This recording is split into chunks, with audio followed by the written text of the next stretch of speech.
Hello. You're listening to the Better Workday Podcast with me, Niamh Moynihan. Do you ever get the feeling that your head is constantly full of stuff and that you're finding it hard to focus on anything for more than a few moments? For me, that's usually a sign that I've slipped into poor digital habits. In today's episode, I want to take a look at how we can do a digital reset so we can leverage tech to support our day and not overwhelm it. This topic came in from a listener, and when I saw it, I said, yes, because I think we all worry about spending too much time on our devices at one stage or another. You know, for me, whether it's doing workshops with groups of people or chatting with friends, often this subject comes back to, are we spending too much time on our phones or our laptops? But look, today's focus is on a digital reset, not a detox, because look, to be fair, I use technology for my work. I use it to keep in touch with my parents, with my family, with my friends. And I use it to entertain myself and to relax and get information I need. And to be quite honest, I don't really want to disconnect from our world in that way. But I absolutely do every now and again need to reset my habits so that, you know, I feel like it's me controlling the devices and not the other way around.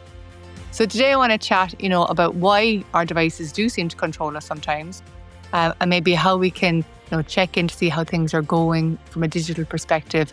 And then I'm going to share some boundaries that you can start using today if that appeals to you. Now, I want to start here with a hypothetical scenario, all right? So stick with me. Imagine you woke up in the morning and your smartphone had vanished. So you yawned, stretched, reached for the phone, and it was not there. And it was not on your dresser, and it was not downstairs. It just was gone. Now, I'm sure there'll be a mix of emotions. First of all, panic and worry, how you're going to get the updates you need, how you're going to communicate with people that you need to talk to, how you're going to access everything you need to access, and all those things. And then, maybe after a while, it's replaced by a sense of calm because you're not being bombarded with notifications, bombarded with updates, and you don't feel like you need to be on the phone all the time. And it's interesting because I often go for walks without my phone, and it really does feel like that. Like the first half of the walk, I'm like, oh my God, I should have brought my phone with me. What if so-and-so rings? What if this person texts? Oh, I've got this great idea. I wish I could look that up right now. Our habits again. And then about halfway through the walk, I feel a bit lighter. But there is that double-edged sword when it comes to tech, right? Like on the one hand, we don't want it. On the other hand, we do want it. So what are we going to do? Well, I think, the first thing to recognize there is that it's definitely a two-way relationship and devices are designed to capture our attention. So it's not just us going to the phone or us going to the laptop or whatever. In some ways they are calling us. And, obviously notifications are the most obvious thing there. So whenever you install an application, regardless of if it's on your phone or your laptop or wherever, there's going to be notifications. So MS Teams pings, calendar reminders, email notifications, and then you've got all your social media stuff. You've got badges, pop-ups, dings, like all these things. And they're designed for us to go, oh, do we need to look at that? Oh, does this need my attention? And so we're being constantly drawn into the device, whichever device that is. And, then once we're in there, I don't know about you, but I just feel like once I'm in, I'm in. And so I start rotating through different apps, especially on my phone. I go from my work email to maybe my banking, which all seems quite, productive. I might go check on some holidays, again, semi-productive. But then soon enough, I'm down a TikTok rabbit hole and I'm like, how did I end up here? And people and companies spend a huge amount of time making sure that these apps and these devices, not only capture our attention, but try and keep us on the devices for as long as possible. And I'm not here to get into the detail of that or to talk about, the good and the bad of that or anything at all. But I just want to say it's definitely there, And what I'm most interested in talking about actually is the cognitive cost. And the information overload we get from this constant stream of updates and constant switching from app to app. It's like I feel sometimes like it's Wednesday at lunchtime and it should be the end of the week because I've taken in so much. And I know I'm not the only one. And so there's a few things there that actually kind of come up as a result of that. So first, there is that zombified feeling. Like I feel like my brain is just drained. Like it's just full of candy floss and clouds, and I just can't think properly. Um, and because of that, then I'm too tired to make decisions. Maybe I have decision fatigue from making all those micro decisions during the day. Will I read this? Will I open that? Do I like this thing? Um, and then when it comes to making important decisions, so like, at work, maybe the direction of a project, or even at home, like what plans to make for dinner, I'm too tired. And so I default to the easiest path, which might not always be the best one. And so I do feel like that cognitive cost, that impact on, our ability to think, has a big impact, both at work and at home. But like from a work perspective, okay, so like again, if we're too tired or too fatigued to make important decisions, that's going to impact how we prioritize our work, how we move things forward. If we're constantly being interrupted or hopping from thing to thing, it's going to take us longer to complete tasks. There's going to be more stuff left undone on your list. And actually, I read this piece of research and they said that if you started the day with a lot of interruptions, then you'll be more likely to interrupt yourself later on because you're kind of in that interruption mode, if that makes sense. So your brain is like, oh, today's a day where we're going to be hopping from one thing to another. And so even if the interruptions stop, your brain will go, oh, aren't we meant to be hopping from one thing to another? And you'll get distracted. Whereas if you start a day singular focus, or maybe, a bit slower, not as fragmented, then that's what your brain expects from the day. And isn't that interesting? So anyway, definitely if we have a day that is front loaded with notifications, pings, and loads of information, it's going to have an impact on our work throughout the day. And obviously then if we are tired from taking all this in, it's going to impact our concentration and our creativity, and our ability to come up with new ideas and just to think outside the box. So all of those kind of combine to make it hard to feel as if we're making progress, So like if the jobs are taking longer, if they're not getting done, if I'm hopping around the place, don't think I'm thinking straight. Oh, well, honestly, like it's pretty hard for me to say at the end of the day, I did a good job, right? And that could lead into overwork, which is a whole other thing.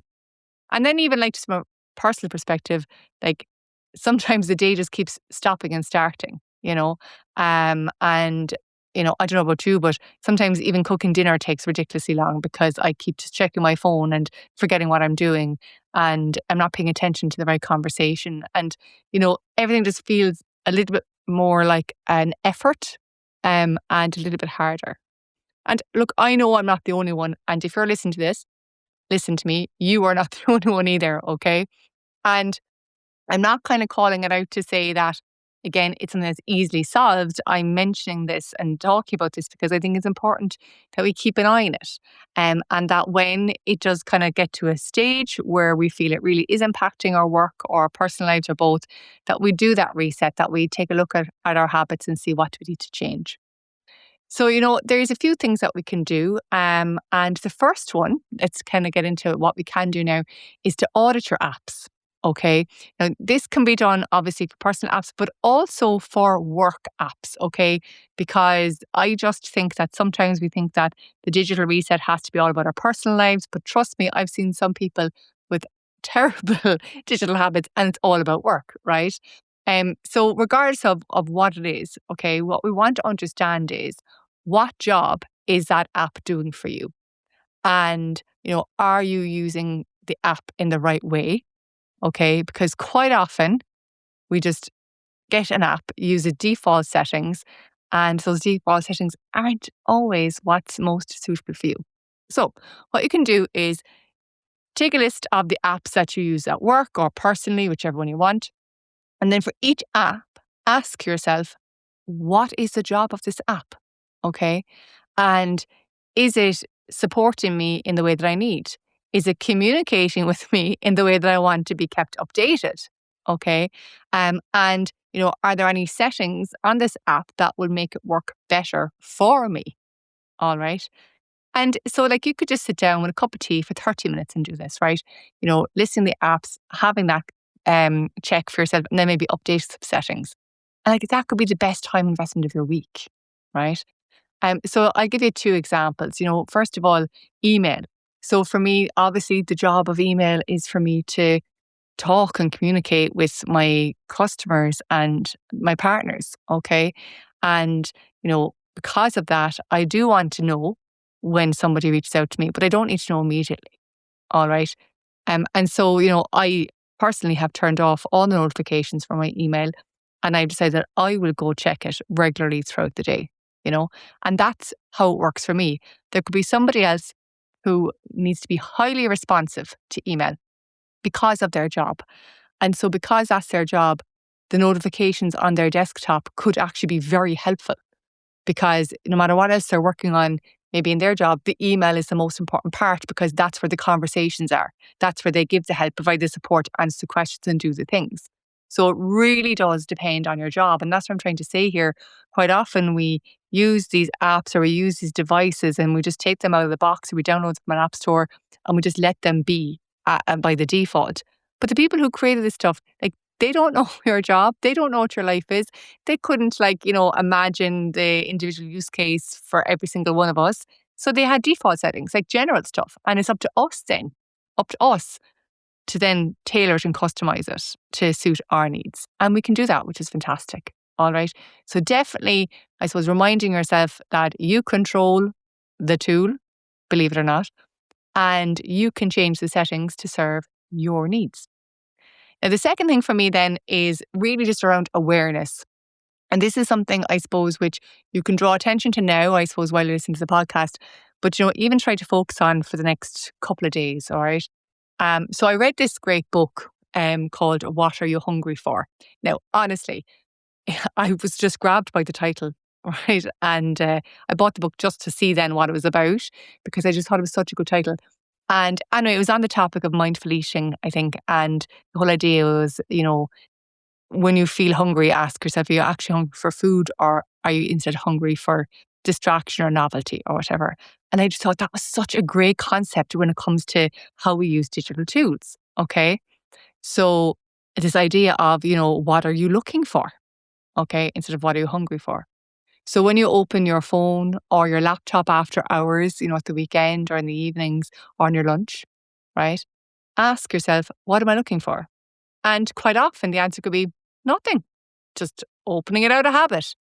And that brings you back to the moment. Or maybe you're looking for, a bit of distraction or a certain piece of information, maybe. But it's that idea of, becoming aware of what you're doing.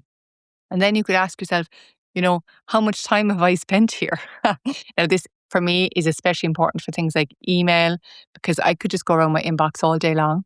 Or some of the tools that I use for work as well. I could just find myself for ages in my CRM system. And so it's this idea of just catching yourself going, how much time have I spent here, and am I still gaining value by staying here? And again, if you find that there's a particular app that you get drawn into, trying to kind of be more aware of that time passing can be really helpful. And then the final question for me is, do I really want to be here? Now, that's the question that really led to me uninstalling my social media apps from my phone. So my phone is ridiculously boring. It has the email, banking apps, airline apps, all the bits. And I am still on social media. I do still use it, but I use it on my desktop. So when I want to catch up on Instagram or TikTok or LinkedIn or whatever, I literally break out the laptop, go onto the web browser, and that's where I enjoy it, right? And that was one of the big digital resets that I did, because honestly, if I had them on my phone, I'm just going to that all day long. And so it just did not serve me, both from a work perspective, but just from a personal perspective as well. And I'm not saying that everyone else needs to do that, but I'm just saying that's what I did, because I didn't really want to be there all day long. I just wanted to be there, in the evening with a cup of tea or my lunch break or whatever. And so ask yourself that, either when you're using the app or when you're doing your app audit, do I really want to be here? And whatever the answer is, then just listen to that answer and ask yourself, so what do I do next? Now, the third thing we can do, I suppose, is to kind of look at what boundaries we can set around tech. And again, this isn't a full digital detox. So I'm not asking you to put away your phone or your laptop or computer for the full day or the full weekend.